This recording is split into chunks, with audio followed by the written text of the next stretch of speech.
Últimament es parla molt del preu de l'electricitat, però realment com es calcula aquest preu?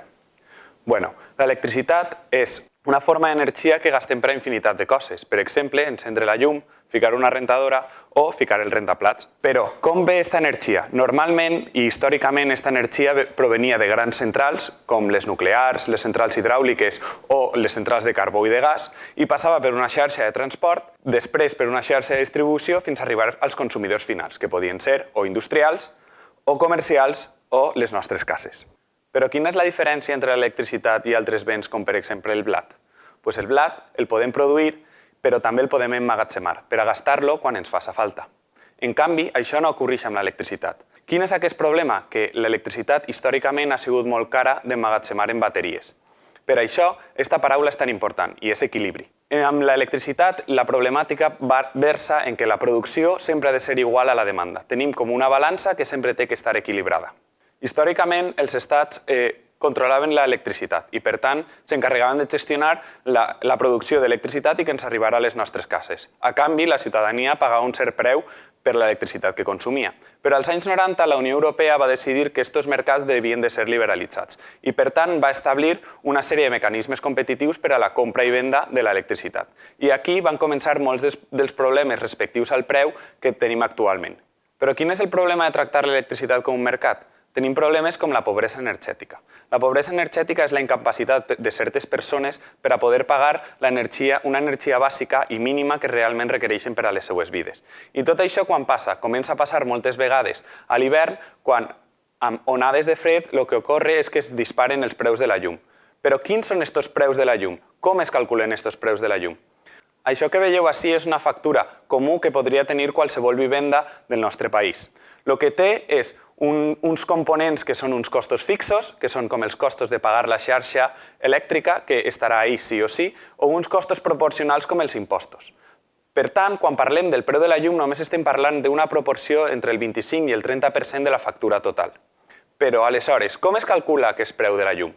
En un mercat hi ha agents que volen vendre el seu bé, en aquest cas l'electricitat. I com veiem en aquesta corba, el que tenim són els diferents preus als que voldria vendre cada agent l'electricitat produïda per el mateix agent. Per tant, si un agent volguera vendre una quantitat d'energia a 38 euros el megawatt hora, que és la unitat en la qual es ven l'energia, si el preu de mercat fora superior als 38 euros, vendria aquesta electricitat. En canvi, si fora inferior als 38 euros, no vendria aquesta electricitat. Com veiem, en aquesta corba és una corba que és ascendent i el que tenim són les diferents tecnologies que aniran entrant a la corba segons els seus costos de producció. Amb uns costos de producció quasi zero tenim tres tipus de centrals. Les centrals renovables, que com sabem els seus costos són zero de produir perquè el sol i el vent són gratuïts, i les centrals nuclears, on els costos també són quasi zero degut a que l'urani és molt barat. Després tenem les centrals hidràuliques, unes centrals que també tenen uns costos de producció quasi nuls degut a que l'aigua també té un cost zero com a combustible.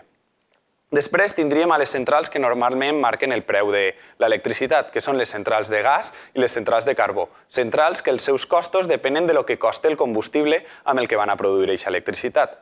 Després tindríem les centrals de bombeig, que són unes centrals que tenen dos embassaments, un dalt i un baix. Quan el preu de l'electricitat és car, el que fan és baixar l'aigua de dalt a baix i produir electricitat. I quan el preu de l'electricitat és barat, el que fan és agarrar l'aigua que tenen a baix i pujar-la a dalt consumint electricitat. Finalment, en moments molt crítics, el que gastem és petroli per a produir electricitat, tenint en compte que és un combustible molt car. Per tant, el que tenim són centrals amb uns costos de producció nuls, com podrien ser la nuclear, l'eòlica o la solar, centrals amb uns costos de producció quasi zero, com podria ser la hidràulica, central amb uns costos variables molt més grans, que són les que normalment determinen el preu del mercat, com el gas i el carbó, i centrals de bombeig que compren o venen electricitat depenent del preu, i centrals de petroli que el que fan és produir electricitat quan hi ha moments de molt alta demanda. Però per a que aquests generadors puguen produir electricitat, algú tindrà que comprar-la. Per tant, el que tenim és una corba de demanda, les persones o els agents que demanen electricitat. La corba de demanda, igual que totes les corbes de mercat, és decreixent segons el preu. O sigui que quan més barat siga l'electricitat, més persones demanaran l'electricitat.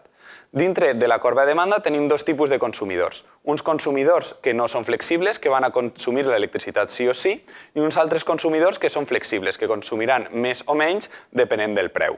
Quins són els consumidors no flexibles? Els consumidors no flexibles som nosaltres a la nostra casa, un hospital, una empresa que tinga un procés productiu que no pot parar. Estos consumidors el que faran és sempre dir que volen consumir l'electricitat al màxim preu per a poder consumir-la sí o sí. I per altra banda tenim els consumidors flexibles, que són les grans indústries que poden decidir quan consumeixen o quan no consumeixen segons el preu de l'electricitat. O com hem parlat abans, les centrals de bombeig, que si l'electricitat és barata, la consumeixen per a pujar aigua i després generar electricitat quan siga més cara.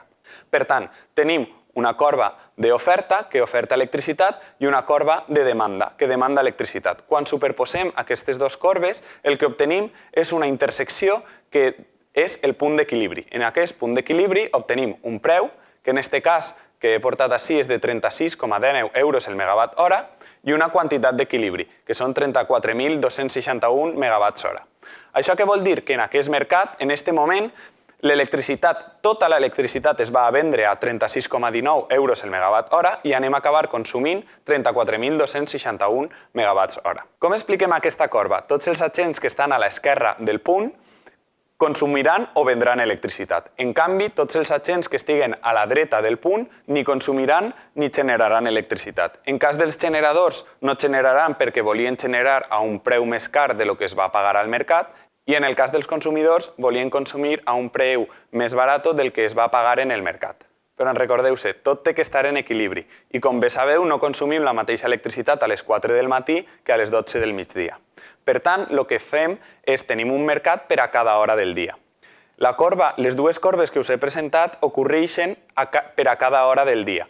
El que passa és que tots els agents que volen comprar i tots els agents que volen vendre tenen que dir quan volen comprar o quan volen vendre per a cada hora del dia. Es fa un equilibri com el que hem presentat anteriorment i acabem tenint una programació de producció com la que veieu en pantalla, on cada hora es va produir una quantitat d'electricitat i es produirà un preu. Quan més es demande, més cara serà l'electricitat i quan menys es demande, més barata serà l'electricitat. A més, també dependrà de la corba d'oferta. Si hi ha més centrals renovables o més centrals que produeixen a cost zero, més barata serà també l'electricitat perquè la corba d'oferta es desplaçarà cap a la dreta. La corba verda que surt a la gràfica és la demanda que Red Eléctrica preveu que hi haurà el dia següent. Encara que no és perfecta, veiem com els esgraons de les hores i de la quantitat que en cada hora es va intercanviar és bastant pareguda a la corba que preveu Red Eléctrica. Però ningú pot preveure el futur de forma exacta. I com sabem, l'electricitat té un alt component d'aleatorietat.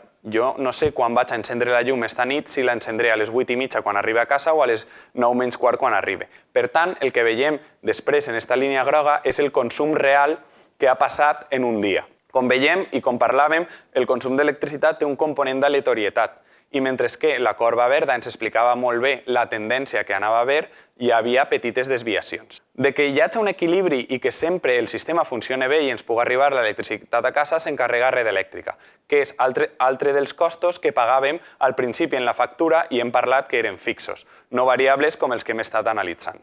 Per tant, com hem vist, el preu de l'electricitat variarà hora a hora, depenent de l'hora del dia que siga, la demanda que n'hi hagi i la generació que n'hi hagi. Però aquest disseny dels anys 90 es va pensar en un moment on el canvi climàtic no era una emergència i on les renovables no estaven tan desenvolupades a nivell tecnològic. I sí, anem cap a un model on tota l'energia volem que siga renovable i per tant hi haurà hidràulica, eòlica, solar i emmagatzemament en bateries, com hem vist, tota aquesta electricitat es produeix a un preu zero. Per tant, quina serà la forma en el futur en el que marcarem el preu de l'electricitat? Perquè aquest model sembla obsolet per al sistema elèctric al que anem ple de renovables i bateries. Aquests són uns mecanismes que la ciència està discutint actualment i encara no tenim un consens absolut. I veurem com es calcula el preu de l'electricitat en un futur. Moltes gràcies.